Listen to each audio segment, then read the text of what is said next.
அனைவருக்கும் வணக்கம். எல்லாருக்கும் ஆடியோ, வீடியோ அப்படின்றது கிளியரா இருக்கும் அப்படின்றத நம்புறேன். இந்த வீடியோல என்ன பார்க்க போறோம் அப்படின்னு கேட்டா, நம்ம வந்து சக்சஸ்ஃபுல்லா 20 டேஸ கடந்துட்டோம். நம்மளோட டெஸ்ட் பேட்ச் பார்த்தீங்கன்னா, சக்சஸ்ஃபுல்லா 20 டேஸ் அப்படின்றத கிராஸ் பண்ணிட்டோம். இன்னைக்கு வந்து 21த் 21வது நாளு. அடுத்த டார்கெட் 3 அப்படின்றது என்டர் ஆயிட்டோம். இந்த 21வது நாளுக்கான கிளாஸஸ், டெய்லி கிளாஸஸ் சொல்லியிருந்தோம். அதில் இன்னைக்கு என்ன கிளாஸஸ் பாருங்கன்னா, இன்னைக்கு சயின்ஸு ஃபர்ஸ்ட் டாபிக். இந்த சயின்ஸ் ஃபர்ஸ்ட் டாபிக் என்ன கேட்டால், ஜெனடிக் அண்ட் ஜெனடிக் ரிலேட்டடாக ஒரு விஷயத்தை தான் பார்க்க போகிறோம். மரபியல் மற்றும் மரபியல் சார்ந்த விஷயங்கள், மரபியல், பரிணாமம், அதுக்கப்புறம் அதில் எப்படி டெக்னாலஜிஸ் யூஸ் பண்ணுறாங்க அப்படின்ற விஷயம் தான் இந்த வீடியோவில் பார்க்க போகிறோம். ஓகேவா? ஸோ இதில் நம்ம எக்ஸாம் பாயிண்ட் ஆஃப் வியூவில் தேவையான விஷயங்களை மட்டும் பார்த்துட்டு போயிடலாம். ஸோ ஃபஸ்ட்டு என்னென்ன கொடுத்துருக்காங்க அப்படின்றத பார்க்கலாம். ஸோ ஃபஸ்ட்டு என்ன கேட்டால், என்னென்ன சொல்கிறாங்க அப்படின்னு கேட்டிங்கன்னா, ஸோ நமக்கு வந்து இந்த ஜெனட்டிக் அப்படின்னு டாபிக் தெரிஞ்சுக்க முன்னாடி 2 விஷயத்த முக்கியமாக தெரிஞ்சுக்கணும். ஒன்று, பாரம்பரியம் அப்படின்னா என்னன்னு தெரிஞ்சுக்கணும். இன்னொன்று, வேறுபாடு அப்படின்னா என்னன்னு தெரிஞ்சுக்கணும். பாரம்பரியம் அப்படின்னா என்ன சொல்லுவாங்கன்னு கேட்டால், ஸோ பாரம்பரியம் அப்படின்னா இங்கிலீஷில் ஹெரிடிட்டி அப்படின்னா என்ன வேர்டுன்னு தெரிஞ்சுக்கணும். அதே மாதிரி வேறுபாடு அப்படின்னா வேரியேஷன். அப்போ வேரியேஷன்னா என்னன்னு தெரிஞ்சுக்கணும். இந்த 2 விஷயமும் தெரிஞ்சா இந்த டாபிக் அப்படின்றது ரொம்ப ஈஸி. ஸோ பாரம்பரியம் அப்படின்றது என்ன சொல்றாங்கன்னா, ஒரு தலைமுறையில இருந்து அடுத்த தலைமுறைகளுக்கு பண்புகள் கடத்தப்படுவது அப்படின்ற ஒரு விஷயத்த சொல்றாங்க. அப்ப என்ன சொல்றாங்கன்னா, இந்த ஜெனட்டிக்கல் கேரக்டர். ஸோ அந்த ஜெனட்டிக்கல் கேரக்டர் என்ன பண்ணுதுன்னு கேட்டீங்கன்னா, அந்த கேரக்டர் எல்லாமே ஒரு ஜென்ரேஷன்ல இருந்து இன்னொரு ஜென்ரேஷனுக்கு வர்றதுக்கு பேர் தான் பாரம்பரியம். சார் எங்களுக்கு புரியல சார், கொஞ்சம் புரியுற மாதிரி கொஞ்சம் எளிமையா சொல்லித்தாங்க அப்படின்னா, இப்போ நான் உங்களுக்கு சிம்பிளா ஒரு விஷயம் சொல்றேன். இப்போ உங்க அப்பா இருக்காரு, அடுத்து நீங்க இருக்கீங்க. அதுக்கப்புறம் உங்க பையன் வருவாங்க. ஸோ இப்படி சொல்றத விட இப்படி சொன்னா ஈஸியா இருங்க. உங்க தாத்தா இருக்காரு, அதுக்கடுத்து உங்க அப்பா இருக்காரு, அடுத்து நீங்க இருக்கீங்க. அப்போ உங்க தாத்தா மாதிரி தான் உங்க அப்பா இருப்பாரு, உங்க அப்பா மாதிரி தான் நீங்க இருப்பீங்க. அப்ப அவங்களுடைய பண்பு, அவங்களுடைய கேரக்டர் அப்படியே அவங்க அப்பாவுக்கு வருது, உங்க அப்பால இருந்து உங்களுக்கு வருது. ஸோ இந்த மாதிரி வந்து ஒரு தலைமுறையிலிருந்து இன்னொரு தலைமுறைகளுக்கு பண்புகள் கடத்தப்படுவதற்கு பேர் தான் பாரம்பரியம், ஹெரிடிட்டி அப்படின்றது சொல்லியிருப்பாங்க. அதே வேறுபாடு அப்படின்னா என்ன சொல்றாங்க அப்படின்னு கேட்டா, ஒரே சிற்றினத்தை சார்ந்த உயிரிகளிடமே அல்லது ஒத்த பெற்றோர்களிடமிருந்து உருவாகும் சந்ததிகளுக்கிடையே உள்ள மாறுபாடுகளை குறிப்பதாகும். இப்ப நம்ம என்ன சொன்னோம், உங்க அப்பா கிட்ட இருந்து நீங்க வந்தீங்க. அப்படி வரும்பொழுது உங்க அப்பாவுடைய சில பண்புகள் அப்படின்றது பேரண்டல், அது பெற்றோருடைய பண்புகள் அப்படியே குழந்தைகளுக்கு இருக்குன்னு சொல்றோம். ஆனா அந்த குழந்தைகள் எல்லாமே ஒரே மாதிரியா இருக்குமான்னு கேட்டா கிடையாது. ஒவ்வொரு குழந்தையும் ஒரே மாதிரி இருக்கும். ஆனா ஒரே பேரண்ட்ஸ் தான், ஆனா குழந்தைகளுக்கு இடையே வேறுபாடு இருக்கு. ஸோ அதுதான் என்ன சொல்றாங்கன்னா வேரியேஷன், இங்கிலீஷ்ல. தமிழ்ல வேறுபாடுன்னு சொல்றாங்க. அதுதான் என்ன சொல்றாங்க, ஒத்த பெற்றோரிடமிருந்து உருவாகும் சந்ததிகளுக்கிடையே உள்ள மாறுபாடுகள், சின்ன சின்ன சேஞ்சஸ் இருக்கும். அந்த சேஞ்சஸுக்கு பேர் தான் சொல்றாங்கன்னா வேறுபாடு. ஓகேவா? ஸோ இது ரெண்டும் தெரிஞ்சிட்டாலே போதும். ஓகேவா? ஸோ இந்த பாரம்பரியமும் வேறுபாடும் எதனால நடக்குது அப்படின்னு கேட்டா, குரோமோசோமால நடக்குது. குரோமோசோம்ல எதனால நடக்குது சார் அப்படின்னு கேட்டா, குரோமோசோமால ஒரு ஜெனட்டிக்கல் மேட்டர்ஸ் அப்படின்றது இருக்கு. அதாவது ஒரு மரபு பொருள் அப்படின்றது இருக்கு. அந்த மரபு பொருள் தான் என்னது, டிஎன்ஏ. நல்லா பாருங்க, இந்த பாரம்பரியமும் வேறுபாடும் எதெல்லாம் நடக்குது, குரோமோசோம்ல நடக்குது. இந்த குரோமோசோமுக்குள்ள டிஎன்ஏ அப்படின்றது இருக்கு. ஓகேவா? ஸோ இதை பத்தி ஃபர்ஸ்ட் கண்டுபிடிச்சவர் யாரு அப்படின்னு கேட்டா, கிரிகர் ஜோகன் மெண்டல். ஓகேவா? இந்த கிரிகர் ஜோகன் மெண்டல் தான் என்ன பண்றாங்க கேட்டா, ஃபர்ஸ்ட் இந்த ஜெனட்டிக்கல் அப்படின்ற டாபிக்கே ஆரம்பிக்கிறார். மரபியல் அப்படின்னு சொல்லக்கூடிய விஷயத்தையே ஆரம்பிக்கிறாரு. ஸோ அதனால தான் அவர் என்ன சொல்றாங்க, மரபியலின் தந்தை. நோட் பண்ணிக்க, இம்பார்ட்டன்டான பாயிண்ட். மரபியலின் தந்தை யார் அப்படின்னு கேட்பாங்க, கிரிகர் ஜோகன் மெண்டல். ஓகேவா? ஸோ ஒரு எந்த நாட்டை சேர்ந்தவங்க கேட்டால், ஆஸ்திரேலிய நாட்டை சேர்ந்த ஒரு மாங், அதாவது துறவி அப்படின்றது சொல்லியிருப்பாங்க. இவருடைய ஆராய்ச்சி பற்றி தான் நமக்கு பெருசாக பேசப்பட்டதா இருக்கு. ஓகேவா? ஸோ இவர் என்ன ஆராய்ச்சி பண்ணாருன்றத லைட்டாக மட்டும் பார்த்துட்டு போகலாம். ஸோ இவர் வந்து என்ன பண்ணுறாருன்னு கேட்டீங்கன்னா, 1856லேருந்து 1863 வரைக்கும் கிட்டத்தட்ட 7 வருஷம் என்ன பண்ணுறாரு, ஆராய்ச்சி பண்ணுறாரு. அந்த ஆராய்ச்சியில் எவ்வளவு தாவரங்கள் எடுத்துக்கிறாரு அப்படின்னு கேட்டால், கிட்டத்தட்ட 34 வகையான தாவரங்கள். 34 வகை இருந்தாலும் 34 வெரைட்டிஸ் இருக்கு. அந்த 34 வெரைட்டிஸ்ல எவ்வளவு பிளான்ட் கிடைக்கும் கேட்டா, கிட்டத்தட்ட 10,000 பிளான்ட்ஸ்ன்றது இருக்கு.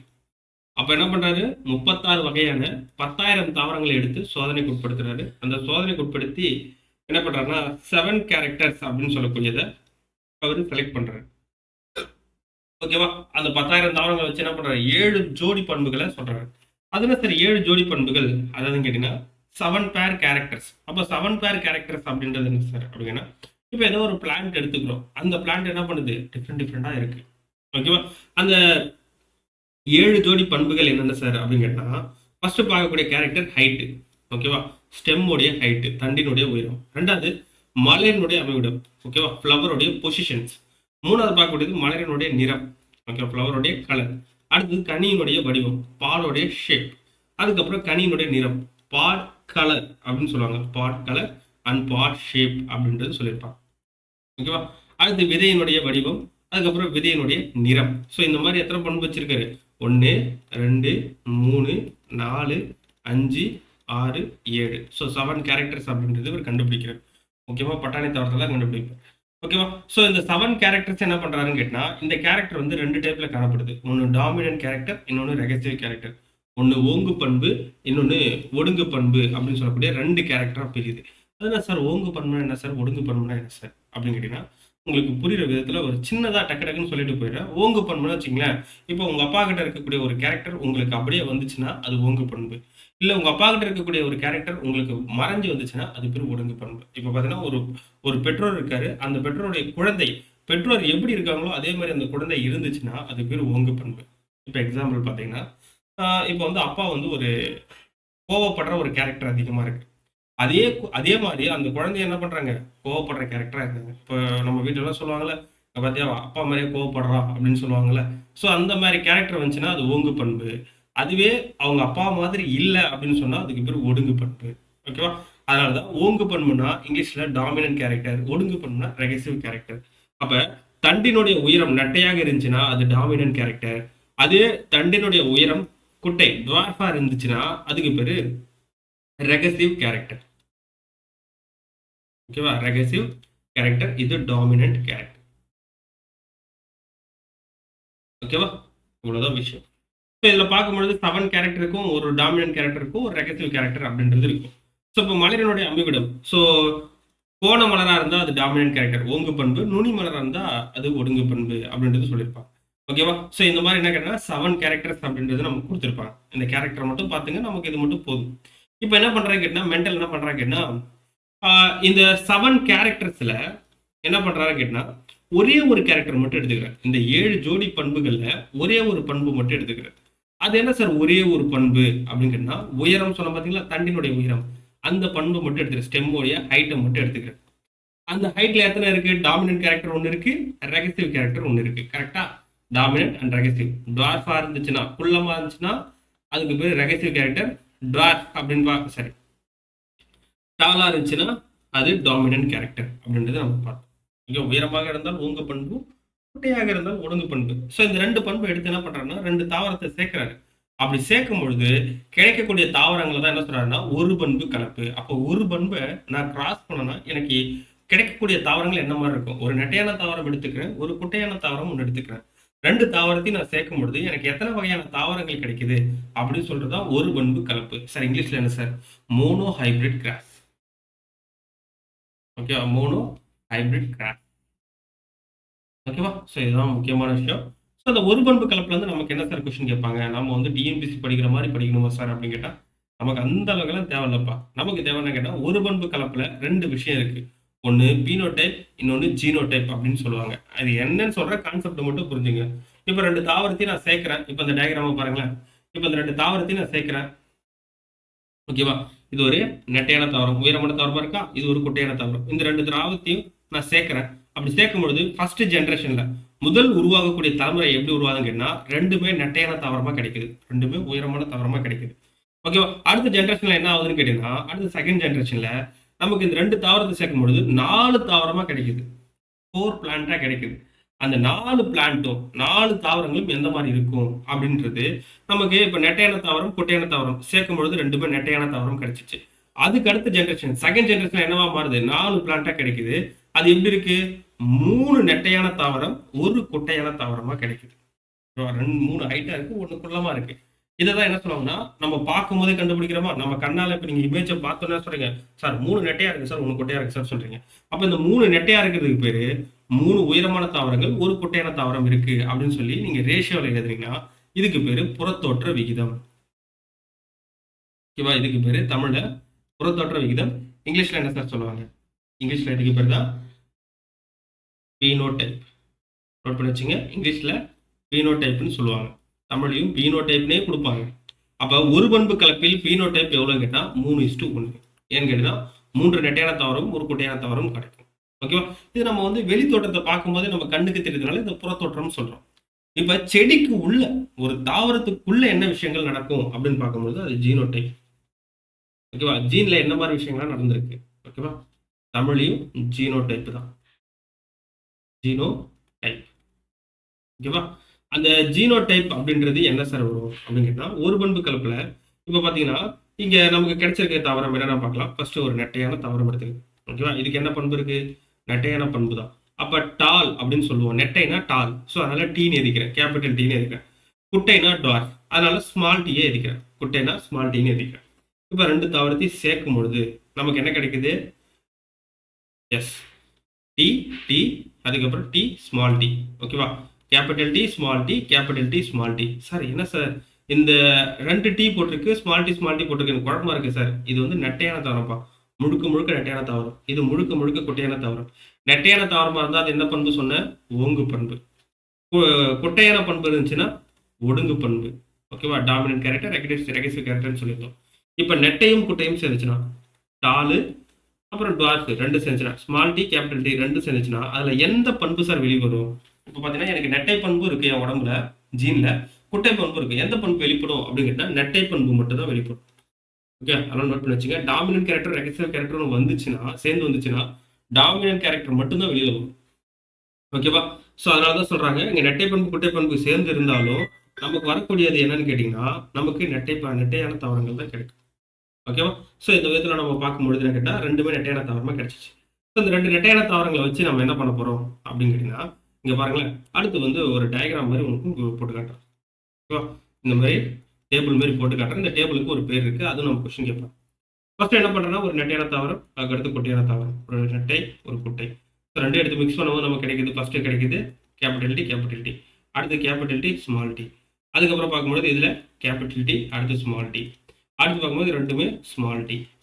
ஓகே, கிடைக்கக்கூடியது 4 தாவரம் கிடைக்குது. 4மே எப்படி இருக்கு? 4ல 3 நெட்டையா இருக்கு, 1 குட்டையா இருக்கு. கரெக்டா? ஸோ இதுதான் நம்ம கண்டுபிடிச்ச புறத்தோற்ற விகிதம். இதுல ஜீனாக்க விகிதம் எப்படி கண்டுபிடிப்போம் அப்படின்னு கேட்டீங்கன்னா இங்க பாருங்களேன். இங்க வந்து தூய நெட்டையா இருக்கு. பியூர் டால் அப்படின்றது ஒண்ணு இருக்கு. அதுக்கடுத்து பாத்தீங்கன்னா இது கலப்பு இருக்கு. கலப்புனா என்னது? ஒரு நெட்டை குட்டை பண்பு கலந்திருந்தாலும் ஆனா நெட்டையானதுதான். அப்ப அதை என்ன சொல்றாங்க? கலப்பான நெட்டைன்னு சொல்றாங்க. ஸோ அப்ப கலப்பான நெட்டை எத்தனை இருக்கு? 1 2. ஓகேவா? அதே மாதிரி தூய குட்டை எத்தனை இருக்கு? 1 இருக்கு. பியூர் டால் அண்ட் பியூர் டிராஃப் அப்படின்றது ஒண்ணு தான் இருக்கு.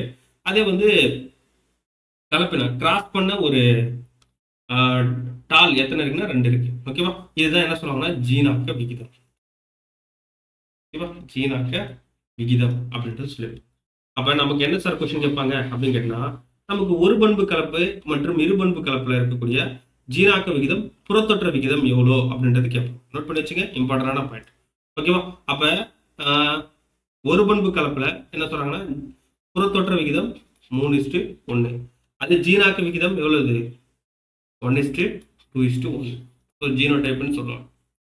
ஓகேவா? அதுக்கப்புறம் என்ன கேட்டீங்கன்னா இந்த கட்டம் போட்டு நான் வரைஞ்சேன் பாத்தீங்களா? இந்த கட்டம் போட்டு வரைஞ்சதுக்கு பேரு புன்னட் கட்டம் அப்படின்றது பேரு. ஓகேவா? ஸோ புன்னட் ஸ்கொயர் அப்படின்றது பேரு. இது யாரால இட்டு வரப்படுதுன்னா ஆர்சி புன்னட் அவர்களால இட்டு வரப்பட்டிருக்கும். ஓகேவா? ஸோ இது வந்து என்ன சொல்றாங்கன்னா இது ஒரு செக்கர் போர்டு அப்படின்னு சொல்லி இங்கிலீஷ்ல சொல்லுவாங்க. தமிழ்ல ஒரு சோதனை பலகை. என்ன சோதனை பலகை சார் அப்படின்னு கேட்டீங்கன்னா இதுல மரபியல் கலப்பில் ஜீனோடைப் எவ்வாறு உருவாகுதை தெரிஞ்சுக்கக்கூடிய ஒரு வரைபட முறைக்கு பேர் தான் இந்த புன்னட் ஸ்கொயர். ஓகேவா? ஸோ இது மட்டும் தெரிஞ்சுக்க ரொம்பலாம் தெரிஞ்சுக்க தேவையில்லப்பா. நம்ம லைட்டாக மட்டும் தெரிஞ்சுக்கிட்டா போதும். நமக்கு கொஸ்டின் கேட்கக்கூடிய யாருன்னா மோனோ ஹைபிரிட் கிராஸ்னா என்ன, டை ஹைபிரிட் கிராஸ்னா என்ன. அடுத்து பார்த்தீங்கன்னா இருபண்பு கலப்பு. இப்போ என்ன பண்றாங்க கேட்டா ஒரு பண்பு கலப்பு பார்த்தோமா? இதுல இருபண்பு கலப்பு இங்கிலீஷ்ல டை ஹைபிரிட் கிராஸ். ஸோ அந்த டை ஹைபிரிட் கிராஸ்னா என்ன சார் அப்படின்னு கேட்டா இதுல 2 பண்புகள் எடுத்துப்பாரு. ஓகேவா? ஸோ இதுக்கு முன்னாடி பார்த்தது ஒரே பண்பு எடுத்தோம். இப்போ 2 பண்புகள் எடுக்க போறோம். என்னென்ன பண்பு எடுத்துக்கலாம்? விதையை எடுத்துக்கிறாரு. இதுல விதையை எடுத்துக்கிறாரு. விதை எப்படி இருக்கும்? வட்டமா இருந்தா டாமினன்ட் கேரக்டர். அதே விதை சுருங்கி இருந்தா ரெகசிவ் கேரக்டர். இது வந்து ஓங்கு பண்பு, இது வந்து ஒடுங்கு பண்பு. ஓகேவா? அதே வந்து விதை வந்து மஞ்சள் நிறமா இருந்துச்சுன்னா அது டாமினன்ட் கேரக்டர். அதே விதை வந்து பச்சை நிறமா இருந்துச்சுன்னா அது ரெகசிவ் கேரக்டர் அப்படின்றத எடுத்துக்கிறார். ஓகேவா? ஸோ இந்த இரு பண்புகளையும் எடுத்து என்ன பண்றதுன்னா கலப்பு பண்றது. அப்படி நம்ம கலப்பு பண்ணும்போது நமக்கு கிடைக்கக்கூடிய ஓகேவா நமக்கு கிடைக்கக்கூடிய phenotype ratio. So phenotype ratio தான் நம்ம கேட்பாங்க. நமக்கு ஸ்கூல் புக்கில் பீனோடைப் மட்டும் தான் கொடுத்துருக்காங்க. அதனால பீனோடைப் மட்டும் நோட் பண்ணி வச்சுங்க. அப்போ பீனோடைப் ரேஷியோ எவ்வளோன்னு கேட்டிங்கன்னா 9:3:3:1. ஓகேவா, நோட் பண்ணி வச்சுங்க. மொத்தமே 3 தான். ஒரு பண்பு கலப்பில் 2, இரு பண்பு கலப்பில் 1. ஓகேவா, பீனோடைப் ரேஷியோ மட்டும் தான். புறத்தோற்ற விகிதம் மட்டும் 9:3:1. இது மட்டும் தெரிஞ்சுக்கிட்டா போதும். ஓகேவா, ஸோ அடுத்து போகலாமா? ஸோ அடுத்து போயிடலாம். அடுத்து என்ன கேட்டால், இந்த மென்டல் அப்படின்றவர் என்ன பண்ணுறாருன்னா ஒரு 3 விதிகளை பயன்படுத்துறாரு. ஒன்று ஓங்குத்தன்மை விதி. ஓகேவா, ஸோ எந்த பண்பு வெளிப்படும் கேட்டால் ஓங்கு பண்பு தான் வெளிப்படும். நம்ம சொன்ன டாமினன்ட் கேரக்டர் ரெகசிவ் கேரக்டர் சேரும்போது ஃபர்ஸ்ட் வெளியில் விடக்கூடியது என்ன கேட்டால் டாமினன்ட் கேரக்டர் ஓங்கு பண்பு தான் வெளியில் வரும் அப்படின்னு சொல்லப்படுது. அடுத்து தரித்து பிரிதல் மற்றும் கேமெட்டுகளின் கலப்பற்ற தன்மை விதி. அதுக்கப்புறம் சார்பின்றி ஒதுங்குதல் விதி. இந்த 3 விதியை பயன்படுத்துறாரு. அது மட்டும் தெரிஞ்சுக்கிட்டா போதும். அடுத்து என்ன கேட்டால், இந்த குரோமோசோம்ல இந்த ஜெனெடிக்ஸ் அப்படின்ற டாபிக் எதில் வருது? ஒன்று ஹெரிடிட்டி அண்ட் வேரியேஷன். இது ரெண்டும் சேர்ந்தது தான் என்ன சொல்றாங்கன்னு கேட்டீங்கன்னா மரபியல். ஸோ இந்த மரபியல் ஹெரிடிட்டி வேரியேஷன் எதனால் ஏற்படுது? குரோமோசோம்ல தான் ஏற்படுது. அப்போ இந்த ஜெனெட்டிக்ன்ற டாபிக்கே நமக்கு வந்து ஹெரிடிட்டி வேரியேஷன். இந்த ஹெரிடிட்டி வேரியேஷனுக்கு முக்கியமான ஆளாக இருக்கக்கூடியது குரோமோசோம். சார் சொல்றது புரியல சார் அப்படின்னா நல்லா பாருங்களேன். இப்போ மரபியல் அப்படின்னு ஒரு டாபிக் நம்ம படிக்கிறோம்னா அதுல பாரம்பரியம் வேறுபாடையும் பத்தி படிக்கிறதுக்கு பேர் தான் மரபியல். ஓகேவா, அந்த மரபியல் அப்படின்னு பார்க்கக்கூடிய டாபிக் எதுல இருந்து வந்திருக்கு? பாரம்பரியம் மற்றும் வேறுபாடு. அந்த பாரம்பரியம் வேறுபாடு எதனால வந்திருக்கு? குரோமோசோம்ல இருந்து தான் கிரியேட் ஆகுது. அப்ப மரபியலில் குரோமோசோமினுடைய பங்கு பற்றிய கண்டுபிடிப்பு யார் கண்டுபிடிச்சாரு அப்படின்னு கேட்டா டிஹெச் மார்கன். அப்ப இந்த ஜெனெடிக்ஸ் முக்கியமான காரணம் யாரு? குரோமோசோம் அப்படின்னு கண்டுபிடிச்சா கேட்டா டிஹெச் மார்கன். அதை கண்டுபிடிச்சதுனால அவருக்கு என்ன பண்றாங்க, 1993 நோபல் பரிசு கொடுக்குறாங்க. ஸோ இது மட்டும் நோட் பண்ணிச்சுங்க. ஓகேவா, அடுத்து வந்து என்ன கேட்டால் குரோமோசோம் பத்தி நம்ம பார்க்கலாம். ஸோ குரோமோசோம்ல நமக்கு தேவையான விஷயங்களை மட்டும் பார்த்துக்கலாம். ஸோ ஃபர்ஸ்ட் இந்த பாயிண்ட் நோட் பண்ணிச்சுங்க. இது ரொம்ப ரொம்ப முக்கியமானது. மனித உடலில் பல மில்லியன் செல்கள் ஆனது. நம்ம ஹியூமன் பாடி பல மில்லியன் செல்கள். எவ்வளவு செல்கள் சார் அப்படின்னு கேட்டா 3.7 × 10⁻13 செல்ஸ் அப்படின்னு சொல்லுவாங்க. ஓகே, நம்ம உடம்புல செல்ஸ் அப்படின்றது இருக்கு. So human body are living organism made of cells. அதாவது மனிதன் அல்லது உயிரினங்கள் எதுல இருந்து உருவாயிருக்கும் அப்படின்னு கேட்டா செல்கள் இருந்து உருவாயிருக்கும். அப்போ ஒரு செல்லும் எப்படி சார் இருக்கும் அப்படின்னு கேட்டா இந்த மாதிரி கோழி முட்டை சைஸ்ல இருக்கும். கோழி முட்டையே எக்ஸாம்பிளுக்கு சொல்லக்கூடிய ஒரு செல்லு தான். ஓகேவா, நம்ம கண்ணால் பார்க்கக்கூடிய ஒரு cell.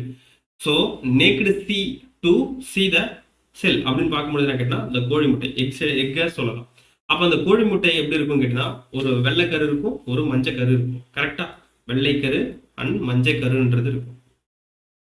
So white part and yellow part அப்படின்றது இருக்கும். அந்த ஒயிட் பார்ட்டுக்கு பேர் சைட்டோபிளாசம், எல்லோ பார்ட்டுக்கு பேர் நியூக்ளியஸ். இந்த நியூக்ளியஸ்க்குள்ளதான் என்ன இருக்குன்னா குரோமோசோம்ஸ் அப்படின்றது இருக்கும். ஸோ அந்த குரோமோசோமை பற்றி தான் நமக்கு இங்கே சொல்லியிருப்பாங்க.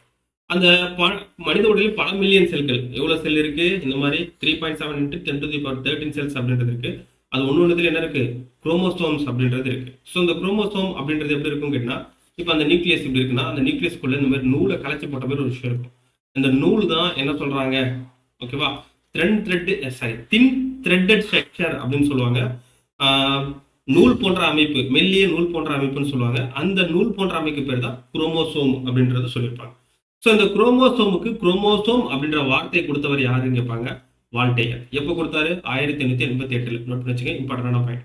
குரோமோசோமுக்கு குரோமோசோம் அப்படின்ற சொல்ல அறிமுகப்படுத்தினா வால்டேயர் 1888 ஆண்டு. ஓகேவா, ஸோ இந்த குரோமோசோமுக்குள்ள என்ன சார் இருக்கு? இந்த நூல் மாதிரி ஸ்ட்ரக்சருக்குள்ள என்ன சார் இருக்கு அப்படின்னு கேட்டா இந்த குரோமோசோமுக்குள்ள தான் டிஎன்ஏ அப்படின்றது இருக்கு. இந்த டிஎன்ஏக்குள்ள தான் ஜீன்ன்றது இருக்கு. இந்த ஜீனுக்குள்ள என்ன சார் இருக்கு அப்படின்னு கேட்டா அதுல தான் ஜெனெட்டிக் மேட்டர் அப்படின்றது இருக்கு. சார் ஜெனெட்டிக் மேட்டர்னா என்ன சார்? மரபு தகவல்கள். அதாவது உங்க அப்பா உயரமா இருக்காரா, முடியின் நிறம் என்ன, கண்ணின் கலர் என்ன, தோலின் நிறம் என்ன, அவங்களுடைய கேரக்டர் என்ன, எல்லாமே எங்க இருக்குன்னு கேட்டா இந்த ஜீனுக்குள்ளதான் இருக்கு. அந்த ஜீனுக்கு வச்சிருக்கிறதா யாரு? டிஎன்ஏ. இந்த டிஎன்ஏ வச்சிருக்கிறதா யாரு? குரோமோசோம். இந்த குரோமோசோம் வச்சிருக்கிறது யார் சார்? உட்கரு. உட்கரு எங்க சார் இருக்கு? செல்ல இருக்கு. இந்த செல்கள் எல்லாம் எங்க சார் இருக்கு? மனித உடம்புலயும் ஒரு உயிரினங்களையும் இருக்கு. ஓகேவா, புரிஞ்சுச்சா? ஸோ அவ்வளோதான்ப்பா, சிம்பிளான விஷயம். ஓகே, ஸோ இந்த டிஎன்ஏ அப்படின்னா என்ன மீனிங் சார் அப்படின்னு கேட்டால் deoxyribonucleic acid. Okay, note பண்ணி வச்சுங்க, இம்பார்ட்டன்டான பாயிண்ட். ஓகேவா, சரி. அடுத்து என்ன கேட்டா இந்த டிஎன்ஏக்குள்ள தான் நம்ம என்ன இருக்குன்னு சொன்னோம்? ஜீன் இருக்குன்னு சொன்னோம். அதனால இங்க பாருங்க, குரோமோசோமு, இந்த குரோமோசோமுக்குள்ள டிஎன்ஏ, இந்த டிஎன்ஏக்குள்ள ஜீன். அப்ப ஜீன் எங்க அமைஞ்சிருக்கு? குரோமோசோம்ல அமைஞ்சிருக்கு. அப்ப ஒவ்வொரு குரோமோசோமிலும் ஒரு குறிப்பிட்ட அமைவிடத்தில் அமைந்துள்ளன. எது அமைந்துள்ளன?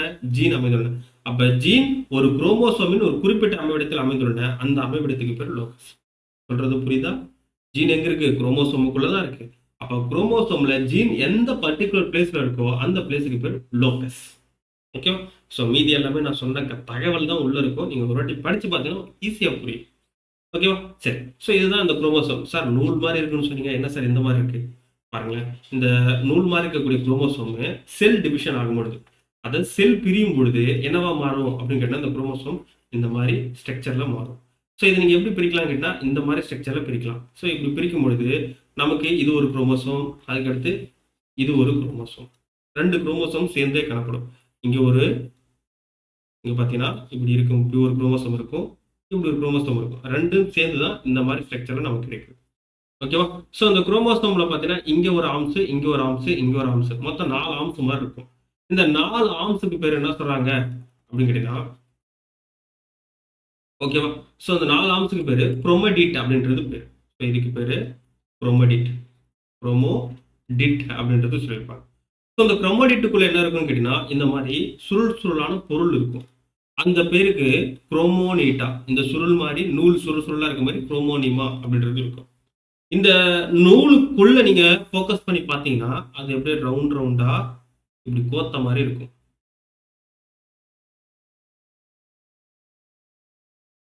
இந்த மாதிரி நூல் கோத்த மாதிரி இருக்கு ரவுண்ட் ரவுண்டா. இதுக்கு பேரு குரோமோனிமேட்டா. இதுக்கு பேரு குரோமோனிமா அப்படின்றது பேரு. இந்த நூல் மாதிரி நல்லா பாருங்க. ஃபர்ஸ்ட் வந்து நூலெல்லாம் சேர்ந்து ஒரு கயிறு மாதிரி இருக்கு. இந்த கயிறுக்கு பேரு குரோமடிட். இந்த கயிறை நாம தனியா பிரிச்சனா அது சின்ன சின்ன நூலா வரும். அந்த நூலுக்கு பேரு குரோமோனிமேட்டா. ஓகேவா? குரோமோனிமேட்டா. அந்த நூலை இன்னும் பிரிச்சுனா சின்ன சின்ன பார்ட்டிகளா பிரியும். அதுக்கு பிறகு குரோமோனிமா அப்படின்றது சொல்லியிருப்பாங்க. ஓகேவா? சரி. அதுக்குள்ள என்ன இருக்கும் அப்படின்னு கேட்டீங்கன்னா, அந்த இன்னும் நல்லா லாஸ்ட் ஸ்டேஜ் பிரிக்கும் பொழுது அதுக்குள்ள டிஎன்ஏ, ஆர்என்ஏ, குரோமோசோம் புரதங்கள் அப்படின்றது நிறைய இருக்கும் அப்படின்றது சொல்லியிருக்காங்க. ஓகேவா? சரி. அடுத்து என்ன கேட்டா இந்த குரோமோசோமுடைய முக்கியமான பார்ட்ஸ் என்னென்ன அப்படின்றது பார்க்கலாம். ஃபர்ஸ்ட் இந்த குரோமோசோம்ல என்ன கேட்டா இப்படி ஒரு குரோமோசோம் இருக்கும். இப்படி ஒரு குரோமோசோம் இருக்கும். ஓகேவா? இந்த 2 குரோமோசோமும் சேர்ந்து தான் காணப்படும். அப்படி சேர்ந்து காணப்படும் பொழுது நடுவுல ஒரு முடிச்சு போட்ட மாதிரி இருக்கும். ஓகேவா? நடுவுல ஒரு முடிச்சு போட்டு இந்த பக்கம் ஒரு குரோமோசோம், இந்த பக்கம் ஒரு குரோமோசோம் அப்படின்றது இருக்கும். இந்த நடுவுல இருக்க முடிச்சுக்கு பேரு முதன்மை சுருக்கம் அப்படின்றது சொல்லுவாங்க. Primary conjunction. ஓகேவா? தமிழ்ல முதன்மை சுருக்கம் பிரைமரி கன்ஜெக்ஷன். பிரைமரி கன்ஜெக்ஷன் அப்படின்றது சொல்லுவாங்க. ஓகே, என்ன சொல்றாங்க? 2 கரங்களும் இணையும் புள்ளி. ஓகேவா? இதுக்கு பேர் முதன்மை சுரக்கம். இல்லைன்னா அதுக்கு இன்னொரு பேர் என்னது? சென்ட்ரோமியர். நோட் பண்ணி வச்சுங்க, இம்பார்ட்டன்டா. அப்போ முதன்மை சுரக்கத்துக்கு இன்னொரு பேர் என்ன? சென்ட்ரோமியர். இந்த சென்ட்ரோமியர் என்ன சார் பண்ணுது அப்படிங்கன்னா, செல் பிரியும் பொழுது ஸ்பிண்டில் நார்கள் குரோமோசோமுடன் இணையும். ஓகேவா? அப்ப செல் டிவிஷன் ஆகும்பொழுது ஒரு செல் இன்னொரு செல் 2 செல்லா மாறும்பொழுது இப்ப பாத்தீங்கன்னா இங்க ஒரு செல் இருக்கு. இந்த செல் என்ன பண்ணும்? 2ஆ உடைஞ்சு இங்க ஒரு செல், இங்க ஒரு செல் மாறும். அப்ப அந்த செல் பிரியும் பொழுது இதுக்குள்ள இருக்கக்கூடிய இந்த சென்ட்ரோமியர் என்ன பண்ணா ஸ்பிண்டில் ஃபைபர் கூட இணையும். ஓகேவா? அது மட்டும் நோட் பண்ணி வச்சுங்க. அடுத்து பார்க்கலாம் இரண்டாம் நிலை சுருக்கம். ஸோ பிரைமரி கன்ஸ்ட்ரக்ஷன் முதன்மை சுருக்கம் மட்டும் இல்ல, அடுத்து பார்க்கும்போது என்ன கேட்டா இரண்டாம் நிலை சுருக்கமும் காணப்படுது. ஓகேவா? அது செகண்டரி கன்ஸ்ட்ரக்ஷன் சொல்லுவாங்க. இது என்ன பண்ணுது கேட்டா உட்கரு பகுதி அல்லது உட்கருமணி உருவாக்கும் பகுதி, நியூக்ளியோலஸை கிரியேட் பண்ணக்கூடிய ஒரு பகுதி. ஓகேவா? அடுத்து போயிடலாம். அடுத்து டீலோமியர். ஸோ டீலோமியர் அப்படின்றது என்னன்னா குரோமோசோமுடைய இறுதி பகுதி. ஒரு குரோமோசோம் இருக்குன்னா அதோட எண்டு பார்ட் என்ன சொல்லுவாங்கன்னா டீலோமியர் அப்படின்றது சொல்லியிருப்பாங்க. ஓகேவா? ஸோ இந்த குரோமோசோம் பார்த்தீங்கன்னா இந்த டீலோமியர் கேட்டா ரெண்டுமே ஆப்போசிட் டைரக்ஷன் அப்படின்றது வச்சிருக்கும். எதிரெதிர் தன்மை அப்படின்றது இருக்கும். ஓகேவா? ஸோ ரெண்டுமே ஆப்போசிட்டா தான் இருக்கும். அதனால 2 பேரும் ஒன்று சேர மாட்டாங்க அப்படின்றது சொல்லியிருக்கும். ஓகேவா? இது என்ன பண்ணுது? குரோமோசோம்களுக்கு நிலைப்புத்தன்மை கொடுக்கக்கூடியது. நோட் பண்ணி வச்சுங்க. இந்த டார்க் லெட்டர்லாம் நம்ம கொஸ்டின் கேட்பாங்கப்பா. நான் மறுபடியும் சொல்றேன். சென்ட்ரோமியர்னா யாரு? அதே மாதிரி உட்கருமணியை உருவாக்கக்கூடிய பகுதி யாருக்குன்னா இரண்டாம் நிலை சுருக்கம். அடுத்து டீலோமியர் பார்க்கும்போது குரோமோசோம்களுக்கு நிலைப்புத்தன்மை அளித்து பராமரிக்கிறது. அப்ப குரோமோசோம்களுக்கு நிலைப்புத்தன்மை அளிக்கக்கூடியதாங்கன்னா டீலோமியர். நிலைப்புத்தன்மை தனித்தனியா இருக்கிறது. அடுத்து சேட்டலைட். ஸோ சேட்டலைட்ன்றது நீண்ட குமிழ் போன்ற ஒரு பகுதி. ஸோ அதாவது குரோமோசோமுக்குள்ள ஒரு பபுள் மாதிரி இருக்கும். ஓகேவா? ஸோ இதுக்கு சேட்டலைட் அப்படின்றது பேரு. இந்த சேட்டலைட் எந்தெந்த குரோமோசோம்லாம் இருக்கும் அந்த குரோமோசோமுக்கு சேட் குரோமோசோம்ஸ் அப்படின்றது சொல்லியிருப்பாங்க. ஓகேவா? அடுத்து பார்க்கலாம். அடுத்து முதுமை உணர்த்தும் கடிகாரங்கள் அப்படின்னு சொல்லி யார் அழைக்கிறாங்கன்னா டீலோமியர் அழைக்கிறாங்க. ஸோ டீலோமியர் என்ன சொல்றாங்கன்னா ஏஜனிங் கிளாக் ஆஃப் செல். ஓகேவா? இங்கிலீஷ்ல நோட் பண்ணுங்க. ஏஜனிங் கிளாக் ஆஃப் செல் அப்படின்னு சொல்லி யாரை சொல்லுவாங்க அப்படின்னு கேட்டிங்கன்னா டீலோமியரை சொல்லுவாங்க. ஏன் சார் அப்படின்னு கேட்டிங்கன்னா செல் டிவிஷன் ஆகும் பொழுது, ஓகேவா, செல் டிவிஷன் ஆகும் பொழுது குரோமோசோமில் இருக்கக்கூடிய நியூக்ளியோடைட் தொடர்வரிசை அது வந்து என்ன பண்ணும், குறுகல் அடைஞ்சிட்டே வரும், ஷார்ட் ஆகிட்டே வரும். அதனால ஒரு செல்லுக்கு செய்யக்கூடிய வேலையை செய்ய முடியாது. இப்போ டெய்லி உங்களால் வந்து ஒரு 100 ஒர்க்கு செய்ய முடியுதுன்னா இந்த நியூக்ளியோடைட் வரிசை, ஓகேவா, நியூக்ளியோடைட் பாண்ட் அப்படின்றது என்ன கேட்டிங்கன்னா அது செயினாக இருக்கும். அந்த செயின் இருக்கிற வரைக்கும் தான் உங்களால் செய்ய முடியும். அந்த செயினுடைய டிஸ்டன்ஸ் கம்மியாக உங்களால் செய்ய முடியாது. ஓகேவா. ஸோ அதனால இந்த டீலோமியர் என்ன பண்ணும் கேட்டால் அந்த நியூக்ளியோடைட் பாண்டோட செயின் என்ன பண்ணால் கம்மியாகிட்டே இருக்கும். ஸோ அதனால என்ன கேட்டால் உங்களால் வேலை செய்ய முடியாது. அதனால செல்கள்லாம் என்ன பண்ணும், முதுமை அடையும் அப்படின்ட்டு சொல்லியிருப்பாங்க. அடுத்தது சென்ட்ரோமியருடைய டைப்ஸ். ஓகேவா, சாரி, குரோமோசோமுடைய வகைகள். குரோமோசோம் வகைகள் பார்க்கும்பொழுது சென்ட்ரோமியர் பேஸ் பண்ணி, சென்ட்ரோமியர்ன்றது என்ன சொன்னோம், பிரைமரி கன்ஸ்ட்ரக்ஷன். ஓகேவா. அப்போ சென்ட்ரோமியர் பேஸ் பண்ணி குரோமோசோமை 4ஆக பிரிக்கிறோம். ஓகேவா. ஒரு ஆமுக்கு மேலே சென்ட்ரோமியர் இருந்துச்சுன்னா அதுக்கு பேர் டீலோசென்ட்ரிக். ஓகேவா. அந்த சென்ட்ரோமியர் என்ன பண்ணுதுன்னு கேட்டீங்கன்னா கொஞ்சம் கீழே இறங்கி வருது. அப்போ மேலே இருந்து கொஞ்சம் கீழே இறங்கி வருது. அப்படி வரும்பொழுது இங்கே ஷார்ட் ஆமும் இங்கே ஒரு லாங் ஆமும் கிரியேட் ஆகும். இங்கே ஒரு குட்டையான கரமும் இங்கே நீண்ட கரமும் உருவாகும். அதுக்கு பேர் அக்ரோசென்ட்ரிக். ஓகேவா. இங்கிலீஷ்லேயும் அப்படியே தான். ஓகேவா. டீலோ, அக்ரோ, அதுக்கப்புறம் சப்மெட்டா, அதுக்கப்புறம் மெட்டா. ஓகேவா. ஸோ சப்மெட்டா அப்படின்னு பார்க்கும்பொழுது இந்த சென்ட்ரோமியர் இன்னும் கொஞ்சம் கீழே இறங்கி வரும். அப்போ வந்து என்ன கேட்டால் நமக்கு எல் ஷேப் கிடைக்கும். ஓகேவா. ஸோ அப்போ சப்மெட்டா சென்ட்ரிக் என்ன ஷேப்னு கேட்டால் எல் ஷேப். ஓகேவா. அதுக்கப்புறம் இந்த சென்ட்ரோமியர் சென்டர் பிளேஸுக்கு வந்துடும். அப்படி வரும்பொழுது நமக்கு வி ஷேப் கிடைக்கும். அதுக்கு பேர் மெட்டா சென்ட்ரிக். ஓகேவா. நம்ம உடம்புல இருக்கக்கூடிய குரோமோசோம் எல்லாமே மெட்டா ஷேப்பில் தான் இருக்கக்கூடிய மெட்டா சென்ட்ரிக் தான். ஓகேவா. ஸோ இந்த மாதிரி 4 டைப்ல இருக்கு. டீலோ சென்ட்ரிக்கும் அக்ரோ சென்ட்ரிக்கும் என்ன ஷேப்னு கேட்பாங்க, ராட் ஷேப். ஓகேவா. கோல் வடிவம் அப்படின்ட்டு சொல்லியிருப்பாங்க. அடுத்து போயிடலாமா. ஸோ அடுத்து போயிடலாம். ஸோ இதை தான் அப்படியே நம்ம கொடுத்துருப்போம். நோட் பண்ணி படிச்சு பாருங்க. அடுத்து என்ன குரோமோசோமுடைய டைப் என்ன கேட்டால் ஃபங்க்ஷன் பேஸ்டு. ஸோ இதுக்கு முன்னாடி பார்த்தீங்கன்னா சென்ட்ரோமியர் எங்கே இருக்கோ அதை வச்சு குரோமோசோம் டைப்பாக சொன்னோம். இப்போ ஃபங்க்ஷன் பேஸ்டு அப்படின்னு கேட்டிங்கன்னா குரோமோசோம் என்னென்ன பணிகள்லாம் செய்யுது அப்படின்றத பார்க்கணும். ஓகேவா. அப்படி பார்க்கும்பொழுது குரோமோசோம் என்ன பண்ணுறாங்கன்னா 2 டைப்பாக பிரிக்கிறாங்க. ஒன்று ஆட்டோசோம்ஸ், இன்னொன்று அல்லோசோம்ஸ். ஓகேவா. ஆட்டோசோம்ஸ், இன்னொன்று அல்லோசோம் அப்படின்றது சொல்லியிருப்பாங்க. ஓகேவா. ஸோ ஆட்டோசோம், அல்லோசோம் அப்படின்றது சொல்லியிருப்பாங்க. ஸோ அந்த ஆட்டோசோம், அல்லோசோம் அப்படின்றது என்ன சொல்கிறாங்க அப்படின்னு கேட்டிங்கன்னா ஆட்டோசோம்ன்றது உங்களுடைய பாடியில் இருக்கக்கூடிய கேரக்டர்ஸை ஜட்ஜ் பண்ணக்கூடியது, உடல் பண்புகளை தீர்மானிக்கக்கூடியது. ஓகேவா. அல்லோசோம்ஸ்ன்றது என்ன கேட்டால் ஒரு உயிரினத்தின் பாலினத்தை, செக்ஸை டிட்டர்மினேஷன் பண்ணக்கூடியது. அதனை கேட்டால் உங்கள் உடல் ஒரு இப்போ பார்த்தீங்கன்னா உங்கள் அப்பா ஹைட்டாக இருப்பார், நீங்களும் ஹைட்டாக இருப்பீங்க. இல்லை உங்கள் அம்மா குள்ளமாக இருப்பாங்க, நீங்களும் குள்ளமாக இருப்பீங்க. இந்த மாதிரி உடல் பண்புகளை தீர்மானிக்கக்கூடியது ஆட்டோசோம்ஸ். அல்லோசோம்ஸ் அப்படின்றத கேட்டால் ஒரு பறக்கக்கூடிய குழந்தை ஆனா பெண்ணா அப்படின்னு தீர்மானிக்கக்கூடியது அல்லோசோம்ஸ். அப்போ மனித உடம்புல எவ்வளவு குரோமோசோம்ஸ் இருக்கு சார் அப்படின்னா 23 பேர், 23 ஜோடி குரோமோசோம் இருக்கு. அப்ப 23 ஜோடினா ஒரு ஜோடியில 2 குரோமோசோம் இருக்கும். இப்பதான் பார்த்தல. அப்ப 23 இன்ட்டு 2 போட்டீங்கன்னா 46 குரோமோசோம்ன்றது இருக்கும். அதுல ஆட்டோசோம்ஸ் எத்தனை கேட்டா 22 ஜோடி இருக்கும். அல்லோசோம்ஸ் எத்தனை ஜோடி இருக்குன்னு கேட்டா ஒரே ஒரு ஜோடி. ஓகேவா. அந்த ஒரு ஜோடி என்ன பண்றாங்க கேட்டா எக்ஸ் எக்ஸா இருந்துச்சுன்னா, ஏன்னா ஒரு ஜோடியில 2 குரோமோசோம் இருக்குல்ல, 2 குரோமோசோமும் எக்ஸ் எக்ஸா இருந்தா அவங்க பெண்களா இருப்பாங்க. அதே எக்ஸ் ஒய்யா இருந்தா அவங்க ஆண்களா இருப்பாங்க. இவ்வளவுதான் முக்கியமான விஷயம். ஓகேவா. ஸோ இதுதான் நம்ம இந்த குரோமோசோம்ஸ் பத்தி தெரிஞ்சுக்கூடியது. ஓகேவா. ஸோ நான் இப்போ சொன்ன பார்த்தீங்கன்னா இந்த குரோமோசோம்ஸ் எல்லாத்தையும் ஆட்டோசோம்ஸ், அல்லோசோம்ஸ் எல்லாத்தையும் நம்ம வந்து ஒரு டயக்ராமா வரைஞ்சுன்னு வச்சுங்களேன். அந்த டயக்ராம் பேர் தான் கேரியோ டைப். ஓகேவா. ஸோ இந்த வரைஞ்சிருக்காங்க பார்த்தீங்களா. ஸோ இந்த வரைஞ்சிருக்க இந்த டைப் பேர் தான் கேரியோ டைப் அப்படின்றது நமக்கு சொல்லிட்டு. ஓகேவா. ஸோ புரியுதா. ஸோ அவ்வளோதான். ஸோ அடுத்து பார்க்கும்பொழுது நம்ம டிஎன்ஏவோட ஸ்ட்ரக்சரை பார்க்கலாம். ஸோ டிஎன்ஏவை கண்டுபிடிச்சவங்க யாரு அப்படின்னு பார்க்கும்பொழுது James Watson and Francis Crick அப்படின்றவங்க தான் கேட்டுப்பாங்க. டிஎன்ஏவுடைய 3D ஸ்ட்ரக்சர். அப்போ டிஎன்ஏவை இவங்க தான் ட்ரை பண்ணுறாங்க. ஃபர்ஸ்ட் இப்படி தான் இருக்கும் அப்படின்னு சொல்லி கண்டுபிடிக்கிறாங்க. அப்போ டிஎன்ஏ அப்படின்றது எங்கே இருக்கு, குரோமோசோமுக்குள்ளே இருக்குப்பா. அந்த குரோமோசோமில் குரோமடிட் இருக்கு, குரோமடிட்டுக்குள்ளே குரோமோனிமேட்டா இருக்கு, குரோமோனிமேட்டாக்குள்ளே தான் டிஎன்ஏன்றது ஃபார்ம் ஆகும். அந்த டிஎன்ஏவுடைய 3D ஸ்ட்ரக்சரை கண்டுபிடிச்சாங்கன்னா James Watson and Francis Crick அப்படின்றவங்க தான் கண்டுபிடிச்சிருப்பாங்க. ஓகேவா. ஸோ இதுக்காக நான் உங்களுக்கு என்ன பண்ணிருப்பாங்க கேட்டால் 1962 நோபல் பரிசு கொடுத்துருப்பாங்க.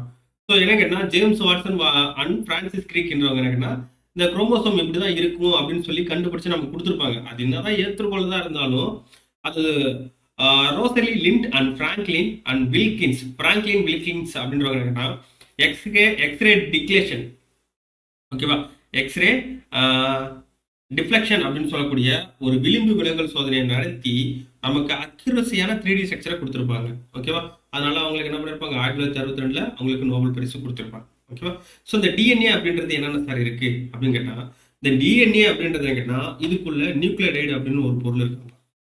நியூக்ளியோ டைடு அப்படின்னு சொல்லக்கூடிய சார் டைடு, நியூக்ளியோடைடுன்னு சொல்லக்கூடிய ஒரு பொருள் இருக்கும்.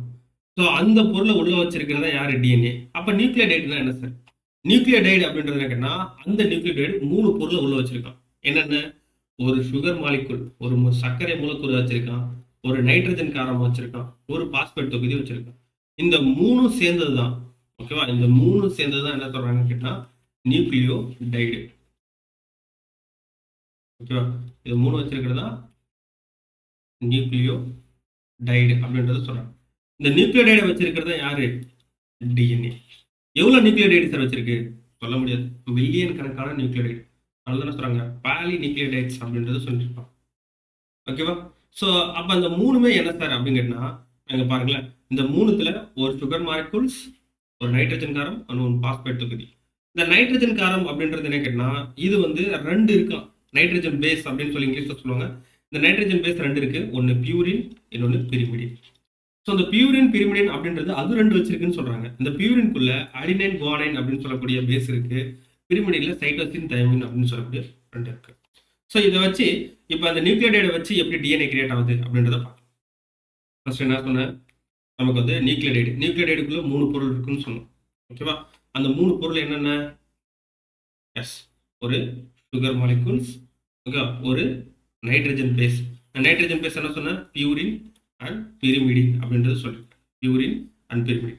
பியூரின் பார்க்கும்பொழுது அடினைன் அண்ட் குவானைனை வச்சிருந்துச்சு, பிரிமிடின் அப்படின்றது தைமின் அண்ட் சைட்டோசினை வச்சிருந்துச்சு. ஓகேவா, ஸோ இப்போ பார்த்தீங்கன்னா அடினைன் என்ன பண்ணும், தைமின் கூட தான் சேரும், குவானைன் என்ன பண்ணா சைட்டோசின் கூட மட்டும் தான் சேரும். அப்படி பார்க்கும்பொழுது சைட்டோசின் குவானைன், அப்போ 2 நைட்ரஜன் பேஸ் இணைஞ்சிருச்சு, நைட்ரஜன் காரம் அப்படின்றது இணைஞ்சிருக்கு. இந்த நைட்ரஜன் காரத்தை சென்டர்ல வச்சுக்கிட்டு அது கூட யார் சேர்றா, ஒரு சுகர் மாலிகுல், ஒரு சுகர் பாஸ்பேட் அப்படின்றது சேருது, சரி சுகர் மாலிகுல்ஸ், ஒரு சர்க்கரை மூலக்கூறு சேருது. ஓகே, இதே மாதிரி என்ன பண்ணுது, இந்த பக்கமும் ஒரு சுகர் மாலிகுல் அப்படின்றது சேருது. இது 2த்தையும் இணைக்கக்கூடிய ஆள் கேட்டா ஒரு பாஸ்பேட் குரூப். அப்படி இணைஞ்சுதான் என்ன பண்ணுது, ஒரு நியூக்ளியோடைடை உருவாக்குது. இதுக்கு பேர் தான் நியூக்ளியோடைடு. ஸோ இந்த நியூக்ளியோடைடு தான் என்ன பண்ணுது அப்படின்னு கேட்டீங்கன்னா நமக்கு டிஎன்ஏவை உருவாக்குது. இதுதான் அந்த டிஎன்ஏவோட ஸ்ட்ரக்சர், இதெல்லாம் உருவாயிட்டு இருக்கு. ஓகேவா, ஸோ இதுதான் நமக்கு இங்க கொடுத்துருப்பாங்க. இதுல தான் நியூக்ளியோடைடுனா என்ன, நியூக்ளியோசைடுனா என்னன்னு ஒரு விஷயத்தை கொடுத்துருப்பாங்க. இல்லை நியூக்ளியோசைடுன்னு ஒரு வார்த்தை கொடுத்துருப்பாங்க. நியூக்ளியோடைடுன்னு பார்த்தோம், அது என்ன சார் சைடு அப்படின்னு கேட்டீங்கன்னா இங்க பாருங்களேன், நியூக்ளியோசைடுன்றது நைட்ரஜன் காரம் கூட சர்க்கரை சேர்ந்துச்சுன்னா அதுக்கு பேர் நியூக்ளியோசைடு. ஓகேவா, இந்த நைட்ரஜன் காரம் சர்க்கரை பிளஸ் என்ன பண்ணுவோம், ஒரு பாஸ்பேட் தொகுதி சேரும், அப்படி சேர்ந்தாதான் அதுக்கு பேர் நியூக்ளியோடைடு. அப்ப நியூக்ளியோசைடு கூட ஒரு பாஸ்பேட் சேர்ந்துச்சுன்னா அதுக்கு நியூக்ளியோடைடு. ஓகேவா, ஸோ அவ்வளோதான். ஸோ வேற எதுவும் நம்ம படிக்க தேவையில்ல. ஸோ இதை தாண்டி வேற என்ன நம்ம தெரிஞ்சுக்கணும் அப்படின்னு கேட்டா, டிஎன்ஏ எதனால ஆனதுன்னு கேட்டா 2 பாலிநியூக்ளியோடைடு இழைகளால் ஆனது. 2 பாலிபெப்டைடு பாலிநியூக்ளியோடைடு ஃபைபர்ஸ் அப்படின்னு சொல்லுவாங்க. ஸோ அது 2 பாலிநியூக்ளியோடைடு இழைகளால் உருவாக்கப்பட்டிருக்கும். இது என்ன அமைப்பு அப்படின்னு கேட்டா டபுள் ஹெலிக்கல் ஸ்ட்ரக்சர். டிஎன்ஏவுடைய ஸ்ட்ரக்சர் கேட்பாங்க, டபுள் ஹெலிக்கல் ஸ்ட்ரக்சர். ஓகேவா, அதுக்கப்புறம் என்ன கேட்டா டிஎன்ஏவோட முதுகெலும்பு எது, பேக் போன் ஆஃப் டிஎன்ஏ. எது சொல்றாங்க, நைட்ரஜன் பேஸ், சர்க்கரை, பாஸ்பேட். இது 3 என்ன சொல்றாங்கன்னா நைட்ரஜனுடைய சரி ஒரு டிஎன்ஏவோட பேக் போன் அப்படின்றது சொல்லியிருப்பாங்க. ஸோ நான் என்ன சொன்னேன், அடினைன் தைமின் கூட தான் சேரும், சைட்டோசின் என்ன பண்ணுவோம், குவானைன் கூட தான் சேரும். அப்படி சேரும் பொழுது நடுவில் ஒரு ஹைட்ரஜன் பாண்ட் இருக்கும். அந்த ஹைட்ரஜன் பாண்ட் என்ன பண்ணா ட்ரிபிள் பாண்டா இல்லை டபுள் பாண்டான்றது கேட்பாங்க. ஓகேவா, ஸோ அடினைன் தைமினோட சேரும் பொழுது டபுள் பாண்டில் தான் சேரும், 2 ஹைட்ரஜன் பிறப்பினால மட்டும் தான் இருக்கும். அதுவே இங்கே பார்க்கும்போது சைட்டோசின் குவானைன் சேரும்போது ட்ரிபிள் ஹைட்ரஜன் பாண்டா இருக்கும். ஸோ இந்த மாதிரி ஜாயின் பண்ணுறதுக்கு பேர் நிரப்புக்கார இணைவுறுதல் அப்படின்றது பேர். ஓகேவா, அடுத்து நமக்கு தெரிஞ்சுக்கூடிய முக்கியமான விஷயம் என்னன்னா, ஓகேவா, ஒரு கம்ப்ளீட் சர்க்கிள், ஒரு நமக்கு வந்து இந்த டிஎன்ஏ வந்து ஒரு கம்ப்ளீட் சைக்கிள் அப்படின்றது என்னன்னா 10 கார இணைகள். 10 கார இணைகள்னா என்ன சார் அப்படின்னு கேட்டா 10 நைட்ரஜன் பேர்ஸ் அப்படின்றது இருக்கும். 10 கார இணைகள் அப்படின்றது இருக்கும். ஸோ என்னென்ன சார் இங்க பார்த்தீங்கன்னா தெரியும். 1, இது 2, 3, இந்த மாதிரி 10 கார இணைகள் சேர்றதுக்கு பேர் தான் என்ன சொல்றாங்க அப்படின்னு கேட்டீங்கன்னா ஒரு கம்ப்ளீட் சைக்கிள். ஸோ அந்த ஒரு கம்ப்ளீட் சைக்கிள் எவ்வளோ லென்த் இருக்கும் அப்படின்னு கேட்டால் 34 ஆம்ஸ்ட்ராங் இருக்கும், இல்லை 3.4 நேனோமீட்டர்ன்றது இருக்கும். ஓகேவா, இது மட்டும் தெரிஞ்சுக்கிட்டா போதும்.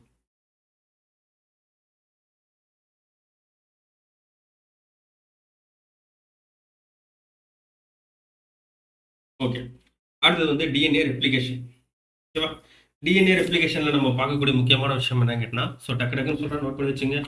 ஸோ ஏன்னு கேட்டிங்கன்னா இந்த ஒரு பாடம் நடத்துறதுக்கே நமக்கு ரொம்ப நேரம் ஆகுது.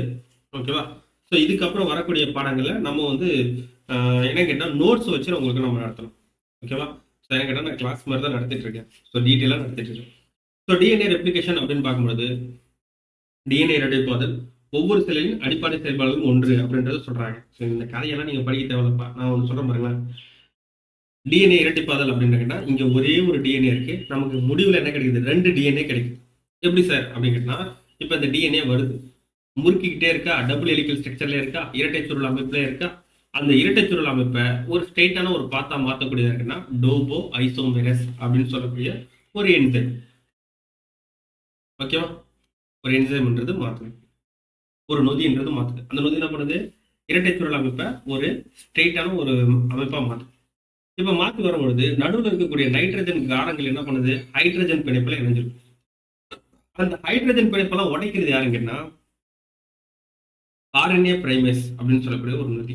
ஆர்என்ஏ பிரைமேஸ் இல்ல ஹெலிகேஸ் அப்படின்னு சொல்லக்கூடிய நொதி. நோட் பண்ணி வச்சுங்க, நான் சொல்ற கதையில ஒவ்வொன்றும் ஒரு கேள்விகள். ஓகேவா, அப்ப டிஎன்ஏ ஹைட்ரஜன் பாண்டை உடைக்கிறது எங்கன்னா ஆர்என்ஏ பிரைமஸ் ஆர் ஹெலிகேஸ் அப்படின்னு சொல்லக்கூடிய ஒரு நொதி. அப்போ உடஞ்சு என்ன பண்ணுது, இது ஒரு லேயர் கீழே வருது, இது ஒரு லேயர் மேலே போகுது. ஓகேவா, அப்படி போயிட்டே இருக்கும்பொழுது இதுக்கு இணையான பேர்ஸ், மேலே இருக்கக்கூடிய நைட்ரஜன் காரனுக்கு இணையான நைட்ரஜன் காரங்களை உருவாக்கக்கூடியது யாருன்னா ஆர்என்ஏ பிரைமர். நல்லா பாருங்க, ஆர்என்ஏ பிரைமேஸ் வேற, ஆர்என்ஏ பிரைமர் வேற. அது என்ன பண்ணுது, எஸ், அவரு என்ன பண்றாங்கன்னா நைட்ரஜன் காரங்களுக்கு இணையான காரங்களை உருவாக்கி என்ன பண்ணுது, அப்படியே வந்துட்டே இருக்கு. அப்படியே என்ன பண்ணுதுன்னு கேட்டா, அதுக்கு நடுவில் ஹைட்ரஜன் பாண்டை உருவாக்குறது யாருன்னு கேட்டா, ஸோ அது உருவாக்கக்கூடியது டிஎன்ஏ பாலிமரஸ்.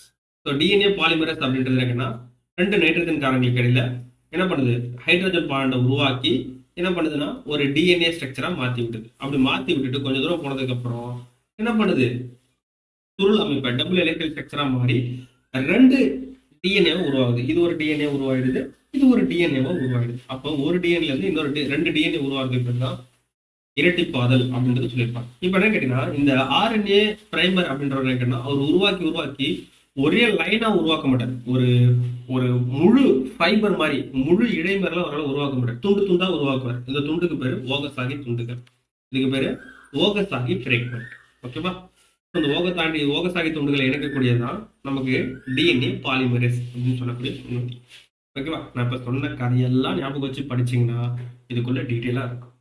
ஓகேவா, ஸோ அடுத்து போயிடலாம். அடுத்தது செக்ஸ் டிட்டர்மினேஷன், பாலின நிர்ணயம். அப்ப பாலின நிர்ணயம் அப்படின்றது என்னன்னா ஒரு குழந்தை ஆணா பெண்ணா அப்படின்னு தீர்மானிக்கிறது யாரு, தாயா தந்தையா. இப்ப பாத்தீங்கன்னா அந்த காலத்துலனா பலதார மனமுறை பாலிகமி இருக்கும். ஸோ அந்த பாலிகமி எதனால நடக்குது, அந்த பாலிகமி எதனால நடக்குது அப்படின்னு கேட்டீங்கன்னா, அப்போ வந்து பலதார மனமுறை நிறைய பேர், ஒரு ஆண் வந்து நிறைய பெண்களை கல்யாணம் பண்ணிப்பாரு. ஏன்னு கேட்டீங்கன்னா ஒரு பெண்ன்றது என்ன, அவங்க வெறும் பெண் குழந்தையா பிறந்துட்டு இருந்துச்சு அப்படின்னா அவங்களை விட்டுட்டு ஒரு இன்னொரு பெண்ணை கல்யாணம் பண்ணிப்பாங்க. இந்த மாதிரி என்ன பண்ணோம்னா பல தார மடங்கள் அப்படின்றது உருவாயிருக்கும். ஓகேவா, ஸோ அந்த காலத்தில் நடந்த இது ஒரு ஸ்டோரி. ஓகே, அந்த பாலிகேமிக்கு முக்கியமான காரணம் யாரு, ஆணா பெண்ணா அப்படின்னு கேட்டா அந்த காலத்துல பெண் அப்படின்றது சொல்லியிருந்தாங்க. ஆனா அதுக்கு முக்கியமான காரணம் யாருன்னு கேட்டா தாயா தந்தையான்னு கேட்டா தந்தை தான் முக்கியமான காரணம். எப்படி சார் அப்படின்னு கேட்டா, தாய் அப்படின்றவங்க பெண்ணு, அவங்கள்ட்ட என்ன குரோமோசோம் இருக்கும், என்ன செக்ஸ் குரோமோசோம் இருக்கும், XX நம்ம சொன்னோம். அதே தந்தையா இருந்தாங்கன்னா அவங்க ஆண் அப்படின்னா அவங்கள்ட்ட XY குரோமோசோம் இருக்கும். இப்ப இவங்கள்ட்ட இருந்து ஒரு குரோமோசோம் வருது, என்ன குரோமோசோம் வரும், ரெண்டுமே XX தான் இருக்கு. வரக்கூடிய எந்த குரோமோசோம் வந்தாலும் ஒரு குரோமோசோம் எக்ஸா தான் இருக்கும். ஆனா தந்தை கிட்ட பாருங்க, எந்த குரோமோசோம், 2 குரோமோசோம் இருக்கு. அவர்கிட்ட இருந்து X வந்துச்சுன்னா பிறக்கக்கூடிய குழந்தை பெண் குழந்தையா இருக்கும். அதுவே அவர்கிட்ட இருந்து ஒய் வந்துச்சுன்னா பிறக்கக்கூடிய குழந்தை ஆணா இருக்கும். ஓகேவா? அப்போ ஒரு குழந்தை ஆணா பெண்ணு தீர்மானிக்கக்கூடியது யாரு? தாயா தந்தையான்னு கேட்டா தந்தை தான். ஓகேவா? ஸோ இது மட்டும் தெரிஞ்சுங்க. ரொம்ப பெரிய விஷயம்லாம் கிடையாது. அடுத்து சடுதி மாற்றம். சடுதி மாற்றம் அப்படின்றது என்ன சொல்லுவாங்கன்னா இங்கிலீஷ்ல மியூட்டேஷன். ஸோ அந்த மியூட்டேஷன் அப்படின்றது என்ன சார்? சடுதி மாற்றம் அப்படின்றது சொல்லியிருப்பாங்க. இந்த சடுதி மாற்றத்தை கண்டுபிடிச்ச யாருன்னு கேட்டா 1901 ஹியூகோ டிவிரிஸ் அப்படின்றது தான் இந்த சடுதி மாற்றம் அப்படின்ற சொல்ல ஃபர்ஸ்ட் அறிமுகப்படுத்தி அப்படின்றத சொல்லியிருப்பாங்க. ஸோ சடுதி மாற்றம் அப்படின்றது என்ன சொல்றாங்கன்னா ஒரு உயிரியின் மரபு பொருளில் திடீரென ஏற்படும் மாற்றத்துக்கு பேர் தான் சடுதி மாற்றம். சார் இங்கிலீஷ்ல சொல்லுங்க சார். ஒன்றும் இல்லப்பா, sudden changes in DNA R genetic matter it's called mutation. அப்போ ஒரு உயிரினத்தினுடைய டிஎன்ஏல திடீர்னு சேஞ்சஸ் ஏற்படும். என்ன சேஞ்சஸ் சார்? அந்த சேஞ்சஸ் தான் இப்போ மியூட்டேஷன். அந்த சேஞ்சஸ் அப்படின்றது நமக்கு 2 டைப்ல இருக்கு. என்னென்ன சார் அப்படின்னு கேட்டா, ஒன்று குரோமோசோம் சடுதி மாற்றம், இன்னொன்று ஜீன் சடுதி மாற்றம். ஓகேவா? இந்த மியூட்டேஷன் அப்படின்றது 2ஆ இருக்கு. ஒன்று குரோமோசோமல் மியூட்டேஷன், குரோமோசோமல் மியூட்டேஷன், இன்னொன்று என்னது ஜீன் மியூட்டேஷன். ஓகேவா? நோட் பண்ணியாச்சா? அடுத்து பார்க்கலாம். ஸோ இந்த குரோமோசோம் மியூட்டேஷன்ஸ் என்னென்ன சார் அப்படின்னு கேட்டா, குரோமோசோமுடைய அமைப்பு, எண்ணிக்கை, இதுலலாம் என்ன பண்ணும்? திடீர்னு மாற்றம் ஏற்படும். ஸோ குரோமோசோடைய ஸ்ட்ரக்சர்லையும் குரோமோசோமுடைய நம்பர்ஸ்ல என்ன பண்ணும்? சடன் சேஞ்சஸ் ஏற்படும். இப்போ அதில் பார்க்கும்பொழுது குரோமோசோம் அமைப்பில் ஏற்படக்கூடிய மாற்றங்கள், குரோமோசோமுடைய ஸ்ட்ரக்சர்ல என்ன சார் ஸ்ட்ரக்சர்? இந்த குரோமோசோம் பார்த்தீங்கன்னா இந்த மாதிரி ஸ்ட்ரக்சர்ல இருக்குன்னு வச்சுங்களேன். நம்ம கிட்ட இந்த ஸ்ட்ரக்சர்ல என்ன பண்ணுன்னா, இதுல ஏதாவது ஒரு பார்ட் என்ன பண்ணுவோம்? டெலிஷன் ஆகலாம், நீக்கம் அடைஞ்சலாம். அந்த அந்த பார்ட்டே நம்ம கிட்ட இல்லாம இருக்கலாம். இல்ல இந்த பார்ட் என்ன பண்ணும்? இன்னொரு பார்ட்டா எக்ஸ்ட்ரா ஆகலாம், இரட்டிப்பாது. இல்லைன்னா இங்க இருக்கக்கூடிய பார்ட் இங்க கீழே வரலாம், அது தலைகீழாதல், இன்வர்ஷன். ஸோ இந்த மாதிரி நிறைய விஷயங்கள் சேஞ்ச் ஆகுது. குரோமோடைய ஸ்ட்ரக்சர்ல சேஞ்ச் ஆகுது பிறகு குரோமோசோம் ஸ்ட்ரக்சரல் சேஞ்சஸ் அப்படின்னு சொல்லுவாங்க. இல்லை குரோமோசோம் ஸ்ட்ரக்சரல் மியூட்டேஷன்ஸ் அப்படின்றது சொல்லியிருப்பாங்க. அடுத்து குரோமோசோமுடைய எண்ணிக்கையில் ஏற்படக்கூடிய மாற்றம். என்ன சார் குரோமோசோம் எண்ணிக்கை? நமக்கு குரோமோசோம் எத்தனை பேர் இருக்கு? 23 பேர், 46 குரோமோசோம். இந்த நம்பர்ல சேஞ்ச் ஆகும். எப்படி சார் அப்படின்னு கேட்டா, இப்ப இதுக்கு பேர் என்ன சொல்றாங்கன்னா பன்மைய நிலை, பிளாய்டி அப்படின்றது சொல்றாங்க. ஓகேவா? இந்த மாதிரி ஸ்ட்ரக்சர்ல ஏற்படக்கூடிய சேஞ்சஸுக்கு பேரு பன்மைய நிலை, இல்லைன்னா பிளாய்டு அப்படின்றது சொல்லியிருப்பாங்க. இந்த மாதிரி சேஞ்ச் ஆகக்கூடிய பிளாய்ட்ஸ். இந்த பிளாய்ட்ஸ் அப்படின்றது நமக்கு 2ஆ பிரிக்கிறாங்க. யூ பிளாய்ட்ஸ், ஓகேவா? இன்னொன்று அன்யூ பிளாய்ட்ஸ். ஓகேவா? அன்யூ பிளாய்ட்ஸ் அப்படின்னு சொல்லி 2ஆ பிரிக்கிறாங்க. அப்ப இந்த யூ பிளாய்ட்ஸ் அப்படின்றது என்ன சொல்றாங்கன்னு கேட்டா, குரோமோசோமுடைய இந்த நம்பர் சொல்றாங்க. 2 குரோமோசோமா இருக்கா? ஆனா 2 குரோமோசோமா சேர்ந்திருக்காது, 3 குரோமோசோமா சேர்ந்துடும். இல்ல ஒரு சில பேருக்கு 4 குரோமோசோமா சேர்ந்துடும். அப்ப என்ன சொல்றாங்க? நமக்கு குரோமோசோமுடைய எண்ணிக்கை அதிகரிக்குது. ஒரு சில பேருக்கு 2 இப்ப நார்மலா எல்லாருக்குமே 2 குரோமோசோம் தான் இருக்கும். ஒரு சில பேருக்கு 3 அதிகரிக்கும், ஒரு சில பேருக்கு 4 இருக்கும். ஓகேவா? ஸோ அதுக்கு பேர் என்ன சொல்றாங்கன்னா மும்மைய நிலை, இல்லைன்னா 4 மைய நிலை அப்படின்றது சொல்றாங்க. ஸோ இங்க பாருங்களேன், ஒரு உயிரி 3 ஒற்றை மைய குரோமோசோம்களின் தொகுப்புகளை பெற்றிருந்தா, அதாவது ஒற்றை மையனா மோனோவா, இப்போ ஒரு குரோமோசோம், 2வது குரோமோசோம், இப்படிதான் ஒரு குரோமோசோம் இருக்கும். இதுல இன்னொரு குரோமோசோம் சேர்ந்துருச்சுன்னா இதுக்கு பேர் தான் மும்மைய நிலை. ஓகேவா? ட்ரைப்ளாய்டு அப்படின்றது சொல்லியிருப்பாங்க. ஓகேவா? ஸோ இந்த மாதிரி ஸ்ட்ரக்சர் இருந்துச்சுன்னா விலங்குகள் பொதுவாக மலட்டுத்தன்மையோடு ஸ்டெரிலிட்டி ப்ராப்ளத்தோட இருக்கும். அதே மாதிரி ஒரு குரோமோசோம்ல என்ன பண்ணுவோம்? ஒரு ஸ்ட்ரக்சர் என்ன பண்ணும்? 4 குரோமோசோம்ஸ் இருக்கும். இதுக்கு பேரு 4 மேல்நிலை, டெட்ராப்ளாய்ட்ஸ் அப்படின்றது சொல்லியிருப்பாங்க. ஸோ அந்த டெட்ராப்ளாய்ட்ஸ் அப்படின்றது தான் என்ன சொல்றாங்க? இதுதான் தாவரங்கள் அதிகமாக நடக்கக்கூடியது. அதுதான் பார்த்தீங்கன்னா நமக்கு நார்மலா வாழைப்பழம்ன்றது சின்னதா இருக்கும். இந்த டெட்ராப்ளாய்ட்ஸ்னால பெரிய பெரிய வாழைப்பழமா இருக்கும் அப்படின்றது நமக்கு சொல்லியிருப்பாங்க. ஓகேவா? அடுத்து போயிடலாம். அன்யூப்ளாய்ட்ஸ். ஸோ யூப்ளாய்ட்ஸ் அப்படின்றது பார்த்தோம். அன்யூப்ளாய்ட்ஸ் அப்படின்றது என்ன சொல்றாங்கன்னா, இந்த பேர்ஸ்ல இன்க்ரீஸ் ஆகும். 23 பேர்ஸ்ல ஏதாவது ஒன்று எக்ஸ்ட்ரா சேரும், ஒன்று மிஸ் ஆகும். ஸோ இந்த மாதிரி சொல்லுவாங்க. ஸோ அந்த மாதிரி பார்க்கும்பொழுது இந்த 23 பேர் என்ன சொல்லுவாங்கன்னா இருமைய நிலைன்னு சொல்லுவாங்க. டைப்ளாய்டு அப்படின்றது சொல்லுவாங்க. டிப்ளாய்டு. அதில் சார் டிப்ளாய்டு அப்படின்னு கேட்டீங்கன்னா, இப்போ இங்க ஒரு குரோமோசோம் இருக்கும், இங்க ஒரு குரோமோசோம் இருக்கும். 2 குரோமோசோமும் சேர்ந்து காணப்படும். ஓகேவா? அதனால இது வந்து 2n ஸ்ட்ரக்சர்னு சொல்லுவாங்க. அதுதான் இருமைய நிலை, டிப்ளாய்ட் ஸ்டேஜ். இந்த 2 குரோமோசோம்ல ஒன்று குறைஞ்சிருச்சுன்னு வச்சுங்களேன், அதுக்கு பேர் மோனோசோமி.